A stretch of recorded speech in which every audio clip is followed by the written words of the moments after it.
Doctor साहब, अगला सवाल हमारे पास आया है कि न्यूरोपैथी प्री डायबिटिक में किस लेवल की हो सकती है? देखें, जहाँ तक ये जो डायबिटिक पॉलीन्यूरोपैथी का आप बात कर रहे हैं ना, जो शुगर की वजह से जो न्यूरोपैथी होती है, ये बेसिकली स्टार्ट में नहीं होती। ये डायबिटीज़ जैसे जैसे पुरानी होती है, ख़ास तौर पे वो डायबिटीज़ हर डायबिटिक को नहीं होती।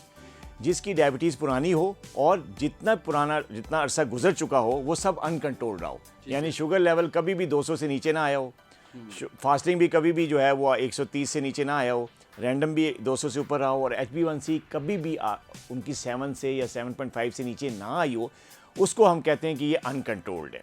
और जब ये अनकंट्रोल साल 2 साल 3 साल के अरसे तक चलती रहती है, फिर जो है डायबिटिक पॉलीन्यूरोपैथी जो है वो आती है, डेवलप होती है, उसके साइन सिम्टम्स डेवलप होते हैं। और वो क्या, वो सबसे पहले तो ये होता है कि जब डायबिटिक पॉलीन्यूरोपैथी शुरू होती है तो स्टार्ट में पाँव जलते हैं, पाँव में दर्द भी होता है, टांगों में भी दर्द होता है।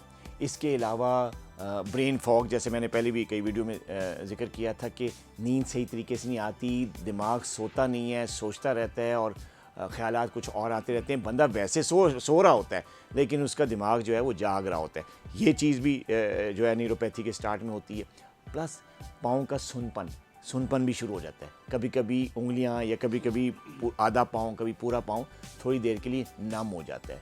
फीलिंग्स जो हैं, सेंसरी फीलिंग जो हैं वो डिस्टर्ब होना शुरू हो जाती हैं।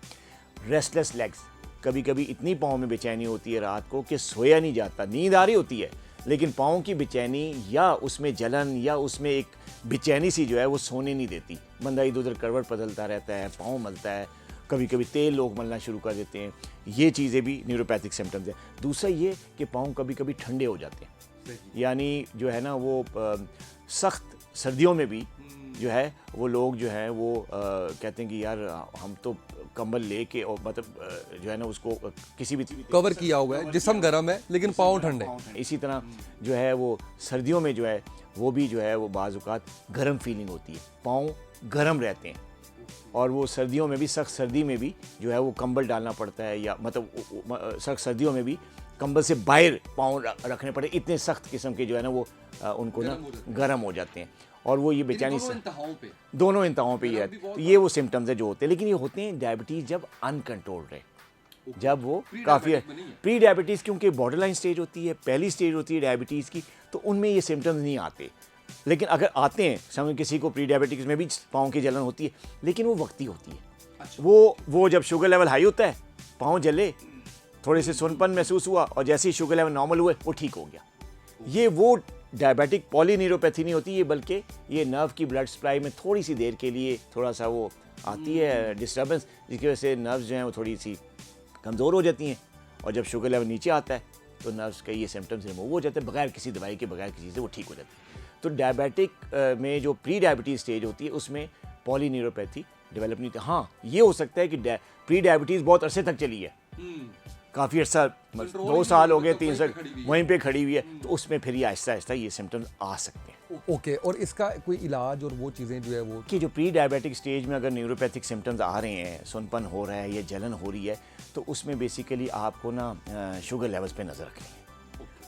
डायबिटिक अगर type 2 diabetic full blown diagnosed हैं, तब ये सिम्टम्स आ रहे हैं, तब भी आपको शुगर लेवल तो कंट्रोल करना है। तो पहली शर्त जो डायबिटिक न्यूरोपैथी के सिम्टम्स से बचने की है या उनसे कंट्रोल करने की है या ठीक होने की है, तो वो शुगर लेवल कंट्रोल, पहली बात।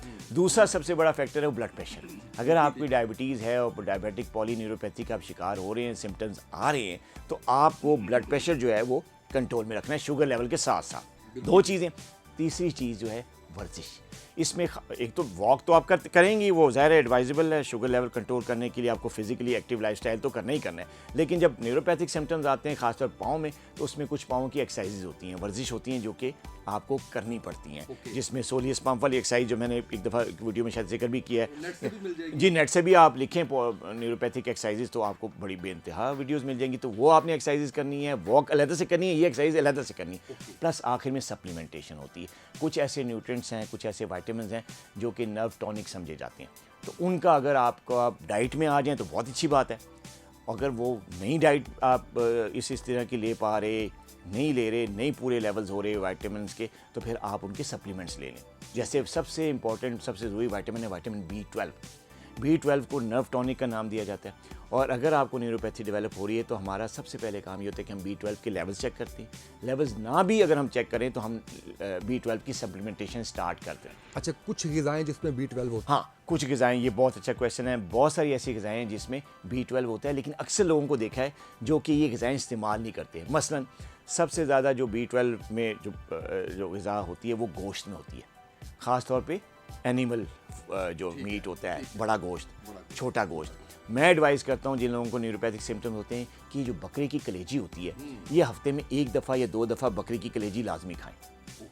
और ज़्यादा ऑयल में नहीं, थोड़ा सा बारबेक्यू करके कम ऑयल में बनाकर आप हफ्ते में 2 दफ़ा जो है वो बकरी की कलेजी खाएंगे तो आपको B12, नेचुरल B12 आपको मिल जाएगा। और ये कितना फ़ायदा है कि ब्लड डेफिशिएंसी में भी आप ये खाते हैं तो उसका भी आपका आयरन डेफिशिएंसी B12 में भी आ जाता है, और प्लस बकरे का गोश्त और जो है बड़ा गोश्त, ये भी इसमें B12 होता है, ये भी अपनी डाइट में शामिल करें। दूसरा ये कि जो चिकन है, अब जो देसी चिकन है ना, उसमें अच्छा खासा B12 होता है, लेकिन जो फार्मी चिकन है मैं नहीं समझता कि उसमें इतना ज़्यादा होता होगा, लेकिन वो उतना नहीं है जितना आपका गोश्त में या देसी चिकन में है। ये करें।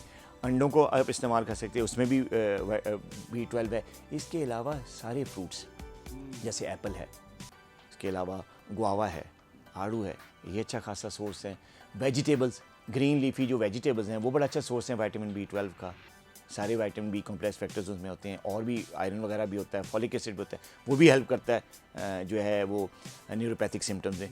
तो जैसे साग है, बंद गोभी है, सलाद के पत्ते हैं, ये सारी चीज़ों में ये इसमें होता है। अच्छा डॉक्टर साहब, 2 छोटे सवाल इसके ऊपर हो रही हैं, मुख्तसरन मैं आपसे जानना चाहूँगा। एक ये, आपने सप्लीमेंट्स की बात की है, चाहे वो B12 के लिए हैं, चाहे वो किसी और डेफिशिएंसी के लिए हैं, मार्केट में मौजूद होते हैं, लोग डॉक्टर से पूछे बगैर इस्तेमाल करना शुरू कर देते हैं। Is it recommended? देखिए, जो विटामिन हैं वो तो डेवलप कंट्रीज़ में भी, फ्रांस में, अमेरिका में, यूके में ओवर द काउंटर सेल हो रहे हैं, वो ठीक है, वो आप अगर डॉक्टर की प्रिस्क्रिप्शन के बगैर ले लेते हैं। लेकिन उसमें मैं ये एडवाइस करूँगा लोगों को कि अगर आप डॉक्टर की प्रिस्क्रिप्शन के साथ लेंगे तो वो डॉक्टर क्या करेगा, वो अकॉर्डिंग टू द डेफिशिएंसी उसकी डोज रिकमेंड कर देगा, वो पूरा कर देगी। देखिए, जैसे मिसाल के तौर पे अगर आपने B12 जो है वो यूजली हम जब बहुत ज़्यादा पॉलीन्यूरोपैथी होती है हम रिकमेंड करते हैं कि 1500 माइक्रोग्राम आपने डेली लेना ही लेना है। ठीक है, लोग क्या करते हैं 500 ले रहे होते हैं, उनको पता ही नहीं है। वो ओवर द काउंटर लेके जैसे पर्चे के बगैर आप चले गए, तो वो ले तो रहे होते हैं, लेकिन उसका फ़ायदा उतना नहीं मिल सकता जितना कि अगर आप डॉक्टर से करेक्ट डोज में अगर आप लेंगे, अगर 1000 माइक्रोग्राम या 1500 माइक्रोग्राम ले तो इसका फ़ायदा होगा। तो मैं तो एडवाइस करूँगा कि आप डॉक्टर की रिकमेंडेशन से लें। शॉर्टली ये भी बताइएगा, सवाल आया है ये भी, कि न्यूरोपैथी का कौन से टेस्ट से पता चलता है? देखिए, न्यूरोपैथी का जो है ना वो वैसे जो टेस्ट है वो बड़ा हाई-फाई किस्म का टेस्ट है, उसको कहते हैं नर्व कंडक्शन स्टडीज़, लेकिन वो डॉक्टर की एडवाइस के बगैर ना करवाएं, क्योंकि वो डॉक्टर डिसाइड करता है कि किस स्टेज में न्यूरोपैथी है और किस स्टेज में ये टेस्ट होना चाहिए। पहली स्टेज में या दूसरी स्टेज में जो न्यूरोपैथी में हम एडवाइस नहीं करते कि आप ये नर्व कंडक्शन स्टडीज़ करवाएं। हाँ, अगर नर्व्स जो हैं वो न्यूरोपैथी इस हद तक सीरियस हो गई है, इस हद तक एडवांस हो गई है कि उसमें मोटर नर्व्स भी इन्वॉल्व हो रही हैं।